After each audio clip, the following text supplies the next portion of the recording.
ಜಿಲ್ಲಾ ಪಂಚಾಯಿತಿಯಲ್ಲಿ ಇಂದು ಜಿಲ್ಲಾ ಪಂಚಾಯಿತಿ ಅಧಿಕಾರಿಗಳು ಮತ್ತು ಪಂಚಾಯಿತಿ ಅಭಿವೃದ್ಧಿ ಅಧಿಕಾರಿ ಮಂಜುನಾಥ್ ಪ್ರಸಾದ್ ಅವರು ಸೇರಿ ಒಂದು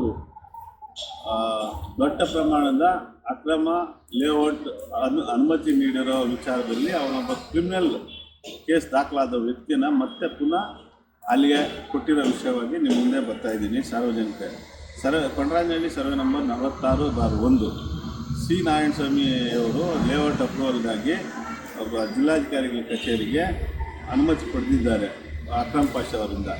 ಇನ್ನು CA ಮತ್ತು ಪಾರ್ಕ್ ಸೈಟ್ಗಳನ್ನು ಒಡೆಯೋದಕ್ಕೋಸ್ಕರ ಹಿಂದೆ DK ರವಿಯವರ ಭೂಪರಿವರ್ತನೆಯನ್ನು ಬೋಗಸ್ ಮಾಡಿ ಅದರಿಂದ CA ಮತ್ತು ಪಾರ್ಕ್ ಸೈಟ್ಗಳನ್ನು ಒಡೆಯೋ ಸಂಚಲ್ಲಿ ಭಾಗಿಯಾಗಿದ್ದಾರೆ ಎಂದು ಜಿಲ್ಲಾಧಿಕಾರಿಗಳ ಕಚೇರಿ ಮತ್ತು ಇಲ್ಲಿ ಪಂಚಾಯಿತಿ ಅಭಿವೃದ್ಧಿ ಅಧಿಕಾರಿಗಳ ವರದಿಯ ಮೇರೆಗೆ CS ಅವರು ಅವ್ರಿಗೆ ನೋಟಿಸ್ ಕೊಟ್ಟಿದ್ದಾರೆ ಮಂಜುನಾಥ್ ಪ್ರಸಾದ್ಗೆ. ಆದರೆ ಮಂಜುನಾಥ್ ಪ್ರಸಾದ್ ವಿರುದ್ಧ ಕ್ರಮ ಕೈಗೊಳ್ಳಬೇಕಾದ ಜಿಲ್ಲಾ ಪಂಚಾಯಿತಿ ಇಲಾಖೆ ಪುನಃ ಅದೇ ಪಂಚಾಯಿತಿಗಾಗಿ ಈ ದಾಖಲೆಗಳು ಕೃತ್ರಿಮ ಸೃಷ್ಟಿಯಾಗಿರುವ ಎಲ್ಲ ದಾಖಲೆಗಳು ನಾಶಪಡಿಸಬೇಕು ಅಂತ ಇವರೆಲ್ಲರೂ ಸೇರಿ ಮಾಡ್ತಾ ಇರೋಂಥ ದೊಡ್ಡ ಹುನ್ನಾರ ಇದು. 1.5 ವರ್ಷದಿಂದ ಹೋರಾಟ ಮಾಡಿ ಒಬ್ಬ ಜಿಲ್ಲಾಧಿಕಾರಿಗಳು ನಕಲಿ ಸಹಿ ಅಂತ ಪ್ರೂವ್ ಆಗಿದ್ರು ಕೂಡ ಮತ್ತೆ ಅದು ಭಾಗಿಯಾದ ನೌಕರನ್ನು ಕೂಡ ಅಲ್ಲೇ ಆಗ್ತಾ ಇರೋ ಉದ್ದೇಶ ನೋಡಿದರೆ ಈ ಜಿಲ್ಲೆ ಯಾವ ಮಟ್ಟದಲ್ಲಿದೆ, ಯಾವ ರೀತಿ ಇದೆ ಅನ್ನೋದು ಗೊತ್ತಾಗುತ್ತೆ. ಆಯಿತಾ?